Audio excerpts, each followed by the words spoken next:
ہر 10ویں دن جو ہے وہ نئے سے نئے ٹرانسفر آرڈرز نکلتے تھے، ہر بلکہ چوتھے دن ٹرانسفر آرڈرز نکلتے تھے. اے سی سے لے کے چیف سیکرٹری تک اتنے تبادلے کیے گئے کہ ایک اگر سیکرٹری ہائر ایجوکیشن کی میں بات کروں تو تقریباً 13 سے 14 سیکرٹری پچھلے 3 سال میں تبدیل کیے گئے، جبکہ اس سے پہلے ماضی میں کوئی ایسی مثال نہیں ملتی. تو ان کے کانوں کے کچے ہیں، جو ان کے کان میں ان کا جو سٹاف ہے بیوروکریسی جس میں ان کے پی ایس او ہیں، وہ جو ان کے کان میں ڈالتے ہیں بس اسی پہ وہ ان کا اپنی عقل سوچ سمجھ فہم کچھ بھی نہیں. تو اس لیے انہوں نے بہت ہی، میں سمجھتا ہوں کہ پنجاب کی تاریخ کا سب سے ناکام ترین سی ایم میں سمجھتا ہوں کہ حالانکہ عارف نقی صاحب بھی رہے، وہ بھی اس طرح کے نالائق سی ایم تھے مرحوم، تو لیکن یہ جو ہے نا انہوں نے ان کا بھی ریکارڈ توڑ دیا. تو عثمان بزدار کو لاہور کے اندر جب یہ پچھلے دنوں آپ نے دیکھا کہ ہر طرف کوڑے کرکٹ کے ڈھیر لگ گئے تھے سڑکوں پہ، اور لاہور کی مین شاہراہوں کے اوپر، پنجاب کی مین شاہراہوں کے اوپر کوڑے کرکٹ کے ڈھیر آسمانوں سے باتیں کر رہے تھے. تو ان کا نام جو ہے لاہوریوں نے تو بزدار کی جگہ بدبودار رکھا ہوا تھا، عثمان بدبودار، کہ پورے لاہور کو انہوں نے، جو کہ کبھی سٹی آف گارڈنز باغوں کا شہر ہوتا تھا، اس کو انہوں نے بدبودار کر دیا. اور آج بھی لاہور کے اندر آپ صفائی ستھرائی کا نظام دیکھیں انتہائی ناقص ہے، اور مہنگائی کے اوپر ان کا کوئی کنٹرول نہیں تھا. ان کے جو ڈپٹی کمشنرز ہیں، جو اسسٹنٹ کمشنرز ہیں، جنہوں نے مہنگائی کو بنیادی طور پہ کنٹرول کرنا ہوتا، وہ مہنگائی کو کنٹرول نہیں کر پائے. اور پھر اس کے اندر جو بزدار صاحب کے اپنی فیملی، جو ان کی فیملی ہے بزدار قبیلہ، اس کے جو ان کے قریبی رشتہ دار ہیں جس میں ان کے بھائی بھانجے بھتیجے، انہوں نے کرپشن کا بازار گرم کر رکھا تھا. پوسٹنگ ٹرانسفر کے پیسے پکڑ کے افسران کی پوسٹنگ ٹرانسفر کرواتے تھے. ایک ڈپٹی کمشنر 5 کروڑ لے کے 10 کروڑ لے کے ان کو لگواتے تھے. تو جو ڈپٹی کمشنر 5 کروڑ 10 کروڑ دے کے لگتا ہے تو اس نے عوام کو تو ڈلیور نہیں کرنا، اس نے تو اپنا پیسہ پورا کرنا ہے ود منافع، ٹھیک ہے، پروفٹ کے ساتھ. تو عثمان بزدار صاحب نے عمران خان صاحب کو ڈبو دیا پنجاب کے اندر. چودھری برادران اور یہ جتنا علیم خان گروپ ہے، جہانگیر ترن گروپ ہے، یہ بیسیکلی عمران خان سے کم ناراض ہیں، یہ عثمان بزدار صاحب سے ناراض ہیں. آج جتنا یہ گروپ ہے، کیا وجہ ہے؟ عثمان بزدار ان کی بات نہیں مانتے ہیں، ان کو کوئی لائک پروجیکٹ نہیں دے رہے ہیں یا کوئی پیسہ نہیں دے رہے ہیں، کیا وجہ ہے؟ جی دیکھیں، عمران خان صاحب کے لیے تو تمام ان کو چاہیے تھا، عثمان بزدار صاحب کو، کہ پی ٹی آئی کے تمام ارکان اسمبلی کو ایک جیسا رویہ رکھتے. انہوں نے اپنے جنوبی پنجاب کے کچھ لوگوں کو اور کچھ فیورٹ جو انہوں نے، جو ان کی زیادہ چاپلوسی جو ان کی خوشامد کرتے تھے، ان کے لیے ان کا الگ رویہ تھا. اور جو عام ایک ایم پی اے ہے جو پبلک کی ڈیمانڈ لے کے جاتا ہے، اس کے لیے الگ. بلکہ مہینوں ایم پی اے حضرات کو ٹائم نہیں دیتے تھے ملاقات کے لیے، اور انتہائی نالائق انسان ثابت ہوئے ہیں اس سارے سینیریو. اب آپ کیا سمجھتے ہیں آگے کیا ہونے جا رہا ہے؟ بزدار صاحب رہیں گے یا ان کو جانا پڑے گا؟ نہیں، میرے خیال عثمان بزدار کا جانا تو بالکل کلیئر ہے، جانا ہے ان کو، ٹھیک ہے جی. اور علیم خان صاحب جو ہیں، یہ بھی بنیادی طور پہ ان کا عمران خان صاحب سے کم اختلاف تھے. انہوں نے عمران خان صاحب سے صرف اس لیے ناراض ہیں کہ انہوں نے عثمان بزدار کے والے سے کافی دفعہ کہا کہ اس کو بدلی کریں، پنجاب میں پی ٹی آئی کا گراف نیچے جا رہا ہے. اور آپ کو میں بتاؤں محسن صاحب، سب سے پہلے جو وزیر اعلیٰ کا نام جب 2018 میں پی ٹی آئی کی گورنمنٹ بنی تھی، تو ہمارے چکوال کے راجہ یاسر ہمایوں جو اس وقت منسٹر ہائر ایجوکیشن، ان کا نام سامنے آیا تھا. بلکہ ان کے گھر جہاں تک میری اطلاعات ہے سیکیورٹی بھی پہنچ چکی تھی. لیکن چکوال سے ایک عسکری شخصیت تھی جو کہ اس وقت بڑے اہم سیٹ پہ عہدے پہ فائز تھے، وہ نہیں چاہتے تھے کہ چکوال کا سی ایم بنے تاکہ ان کی جو چدراہٹ ہے چکوال میں وہ ختم نہ ہو. کیونکہ اگر وہ بھی چکوال سے تھے اور سی ایم بھی چکوال کا ہوتا تو پھر یہ اقتدار کی لڑائی بن جاتی چکوال کے اندر.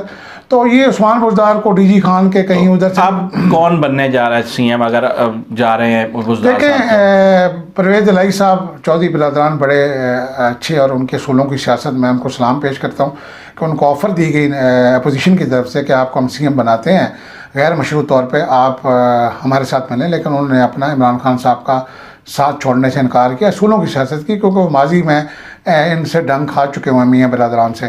تو انہوں نے وزارت اعلیٰ کو ٹھوکر ماری. حالانکہ وہ سی ایم چاہتے پرویز الہی صاحب تو ایک ہفتے میں سی ایم پنجاب بن سکتے تھے، مگر انہوں نے عمران خان صاحب کے آنے پر انہوں نے کہا کہ ہم آپ کا ساتھ نہیں چھوڑیں گے. اور یہ بہت بڑی بات ہے، یہ اعلیٰ ظرفی ہے ان کی چودھری برادران کی. لیکن دوسری طرف علیم خان صاحب والا یہ سلسلہ ہے، کیونکہ علیم خان صاحب بھی پنجاب میں وزارت اعلیٰ کے امیدوار تھے اور ان کے اندر صلاحیت بھی ہے، لاہور سے ان کا تعلق ہے، اور انہوں نے پچھلے مشرف دور میں بھی صوبائی وزیر رہ چکے، تو ان کا کچھ ایکسپیرینس بھی تھا اس حوالے سے، کافی ایکٹیو بھی ہیں. اور وہ علیم خان صاحب پہ کرپشن کے بہت سارے الزامات ہیں. اگر وہ سی ایم بنتے ہیں تو کیا عمران خان صاحب اپنی جو احتسابی والا ان کا ایک عمل ہے اس میں اپنے آپ کو صحیح ثابت کر سکیں گے اگر انہیں سی ایم بناتے ہیں؟ دیکھیں محسن صاحب، کرپشن کے الزامات تو پاکستان میں سب پر ہیں، کوئی ایک سیاستدان دکھا دیں. اب تو عمران خان صاحب بھی اس صف میں شامل ہو گئے. عثمان بزدار صاحب کی شاید علیم خان صاحب سے زیادہ کرپشن ہے، کیونکہ ہم نے اس پہ آج تک بات نہیں کی، لیکن اگر آپ کہیں گے تو اس پہ بھی ہم اسپیشل ایک پروگرام کریں گے. عثمان بزدار کی کرپشن بہت زیادہ، میں آپ کو بتا نہیں سکتا کہ کس طریقے سے پنجاب کے اندر پیسہ بنایا گیا اور اربوں خربوں روپے بنائے گئے ہیں، اور ان کا پورا گروپ ہے پنجاب کے اندر جو اس وقت یہ پیسہ بنا رہا ہے. اور ابھی ان دنوں میں زیادہ تیزی اس میں آ چکے، کیونکہ انہیں پتہ ہے کہ ہم جا رہے ہیں تو جاتی باہر کے مزے لوٹ لیں، بھاگتے چور کی لنگوٹی سے ہی. تو عثمان بزدار صاحب بھی کوئی وہ حاجی ثناء اللہ نہیں ہے، انہوں نے بھی کرپشن کے ریکارڈ توڑے ہیں. تو علیم خان کافی بہتر امیدوار تھا. پھر لاہور سے میاں اسلم اقبال بہت اچھا کینڈیڈیٹ تھا. اگر میاں اسلم اقبال صاحب کو وزیر اعلیٰ بنایا جاتا تو شاید آج پنجاب میں حالات مختلف ہوتے. اور یہ جس دن علیم خان صاحب نے اپنی وزارت سے استعفیٰ دیا تھا، وہ سینئر وزیر تھے پنجاب میں خوراک کے، جس دن استعفیٰ دیا تھا میں اسی دن مجھے یہ چیز سمجھ لگ گئی تھی کہ اب پنجاب میں کچھ ہونے جا رہا ہے. اور علیم خان صاحب نے ایک مناسب وقت کے انتظار میں تھے، اور اب جب انہوں نے دیکھا ہے کہ مناسب وقت آ گیا ہے تو اب تو عمران خان صاحب نے بھی آج ان کو کہا ہے، جنگیر گروپ کو، علیم خان گروپ کو، کہ ٹھیک ہے میں سی ایم کو بدل دیتا ہوں، جبکہ پہلے وہ کہتے تھے میں نہیں بدلوں گا. آج انہوں نے بھی اشارہ دیا ہے کہ ٹھیک ہے میں عثمان بزدار کو بدلوں. لیکن میں سمجھتا ہوں اب کافی دیر ہو گئی ہے، لیکن اس کے باوجود اگر ابھی بھی عمران خان صاحب عثمان بزدار کو تبدیل کرتے ہیں. عمران خان صاحب کے بارے میں ایک اس وقت مفروضہ ادھر پبلک میں مشہور ہے کہ وہ عین سے جو ہے اس کو بنانا چاہتے ہیں. تو اگر عین سے دیکھیں تو عثمان بزدار کی جگہ عبدالعلیم بھی جو ہے وہ عین سے ہی بنتا ہے، تو کیا انہی کے نام کا قرعہ نکلنے لگا ہے؟ جی دیکھیں، علیم خان صاحب اس وقت میں سمجھتا ہوں سب سے زیادہ مضبوط امیدوار ہے، اور میں سمجھتا ہوں ان کو پنجاب کا وزیر اعلیٰ بننا چاہیے. ان کا کافی تجربہ ہے اس حوالے سے. لیکن دوسری طرف میں چودھری پرویز الہی صاحب کی بات کروں گا. وہ بھی انہوں نے اپنے 5 سالہ جو دور مشرف دور میں بہت اچھے کام کیے پنجاب کے اندر، عوام کو ڈیلیور کیا. اسپیشلی اگر میں صرف 111-2 کی بات کروں، ایک ایسا منصوبہ ہے کہ اگر سابق وزیر اعلیٰ کے تمام منصوبے آپ ترازو کے ایک پلڑے میں رکھ دیں اور ایک یہ اکیلا منصوبہ جو ہے 111-2 ایک پلڑے میں رکھیں تو یہ ان سب سے بھاری ہے، کیونکہ یہ واقعی انسانیت کے لیے ایک بہت خوبصورت منصوبہ ہے 111-2. ایسا ون لائنر اگر عثمان بزدار کی قربانی دے دیتے ہیں عمران خان تو کیا اپنی حکومت بچا پائیں گے وفاق میں؟ دیکھیں، اسٹیبلشمنٹ اپوزیشن کو راضی کرنے کے لیے کہے گی دیکھیں جی پنجاب میں آپ کامیاب ہو گئے، پنجاب میں عمران خان کا ایک جو اہم صوبہ ہے پنجاب کا، پاکستان کا سب سے بڑا صوبہ ہے، اگر آپ یہاں پہ وزیر اعلیٰ تبدیل کر دیتے ہیں اور دوسری طرف بلوچستان کے اندر بھی وزارت اعلیٰ تبدیل ہو جاتی ہے. اور میں مزے کی بات بتاؤں، یار محمد رین صاحب بھی تحریک انصاف کے بڑے سرگرم رکن ہیں. انہوں نے پچھلے دنوں بڑا ایک حیرت انگیز اور بڑا خوفناک انکشاف کیا ہے کہ جو عبدالقدوس پزنجو صاحب یہ سی ایم بنے ہیں بلوچستان، یہ کچھ $3.5 ارب کی جو ہے وہ ڈیل ہوئی تھی ان کو وزارت اعلیٰ دینے کی. تو یہ کون لوگ پیسے کما رہے ہیں، یہ کون لوگ ہیں؟ اور عثمان بزدار صاحب بھی پراپر شیئر جو ہے ان طاقتوں تک پہنچا رہے تھے. تو یہ عمران خان صاحب میرے خیال میں اوپر اڑتے رہے ہیں 7ویں آسمان تک، ان کو پہلے دوسرے تیسرے آسمان کا خبر ہی نہیں تھی کہ نیچے کیا ہو رہا ہے. اور عثمان بزدار صاحب کی بیڈ گورننس سے آج عمران خان صاحب پنجاب میں جو یہ بلاول بھٹو کا جو کاروان جب رحیم یار خان میں داخل ہوا، پیچھے سے تو اپنے سندھ سے لوگ لے گئے، لیکن اگر پنجاب سے اب رحیم یار خان اور پھر آگے اب بہاولپور اور ملتان اور ساہیوال اور لاہور اور پھر لالا موسیٰ پنڈی، یہ جو لوگ ان کو نکلے ہیں یہ بیسیکلی عثمان بزدار کے خلاف نکلے ہیں، اس مہنگائی کے خلاف نکلے ہیں. اور مہنگائی کا تو میں سمجھتا ہوں کہ پچھلے سابقہ ریکارڈ سارے ٹوٹ گئے. اور یہ 8 کلب کے اندر جو مصروف ہیں عثمان بزدار صاحب، مجھے لگتا ہے ان کو کسی نے قید کر کے رکھا ہوا وزیر اعلیٰ اس کے اندر. یہ مصروف اپنی مرضی سے باہر نکلتے ہیں، حالانکہ اور میں چیلنج سے کہتا ہوں ان سے آپ پنجاب کے 36 ضلعوں کے نام پوچھ لیں، ان کو نہیں آتے ہوں گے. ان سے آپ پنجاب کی 125 کے قریب جو تحصیلیں ان کے نام پوچھ لیں، ان کو نہیں پتا ہوگا. انہوں نے ابھی تک میرے خیال میں کیا بتاؤں، عمران خان صاحب کی بہت بڑی غلط فیصلہ تھا جو کہ انہوں نے شاید خاتون اول بشریٰ بی بی کے کہنے پہ کوئی انہوں نے روحانی طریقے پہ بتایا کہ عین کے نام سے آپ کامیاب ہوں گے عثمان بزدار، اور یا کسی اس کے پیچھے مجھے تو کوئی عسکری شخصیت لگتی تھی عثمان بزدار صاحب کے خلاف پیچھے.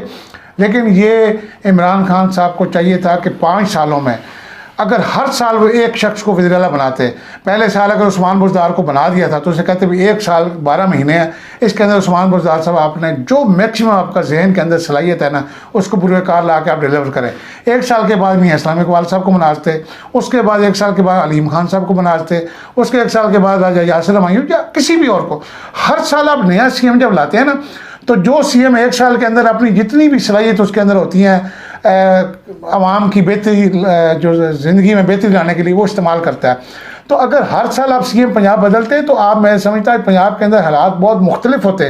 اور آج صرف ہم جنوبی پنجاب کے اندر ترقی دیکھ رہے ہیں, ڈی جی خان کے اندر ترقی دیکھ رہے ہیں, تونسا کے اندر ترقی دیکھ رہے ہیں, لیکن پنجاب کے باقی جو اضلاع ہیں ان کے اندر دن بہ دن غربت بڑھ رہی ہے. شاہد صاحب, ہم اس کے اوپر مزید بھی آپ سے آگے بات کرتے رہیں گے. آنے والے کچھ دن جو ہیں وہ کافی لائک نہیں جی, میں تو محسن صاحب چاہتا ہوں کہ جو کام کل ہونا ہے نا وہ آج ہو جائے, اور عثمان بزدار صاحب کو فوری, اگر ان کے اندر تھوڑی سی بھی سیاسی سمجھ بوجھ ہے تو ان کو خود سے مستعفی ہو جانا چاہیے. جس طرح فاروق لغاری صاحب نے جب ان کے خلاف مواخذے کی تحریک آئی تھی تو امپیچمنٹ کی, تو انہوں نے فوری خود ریزائن کر دیا تھا, انہوں نے حالات کو بھانپ لیا تھا.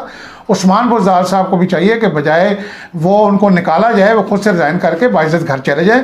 وہ اس وزارت اعلیٰ کے قابل بالکل بھی نہیں ہے. وہ اپنی بکریاں جا کے دوبارہ بکریوں کا ریوڑ بنائیں اور ان کو پالے, اور عوام کو خدارہ بھیڑ بکریوں کی طرح ٹریٹ نہ کریں. چلیں, thank you very much, thank you very much. جی ناظرین, آپ سن رہے تھے شاہد صاحب کی گفتگو. عثمان بزدار کے خلاف کافی انہوں نے جو ہیں وہ شواہد دیے کہ کس طرح انہوں نے پنجاب کا جو ہے وہ بیڑا غرق کیا ہے. امید کرتے ہیں آپ کو ہمارا آج کا یہ پروگرام پسند آیا ہوگا. اس کے ساتھ ہی اپنے میزبان محسن ملک کو اجازت دیں, لیکن جانے سے پہلے اس پروگرام کو لائک اور شیئر کرنا مت بھولیے گا. آپ سے ملاقات ہوگی بہت جلد. اللہ حافظ.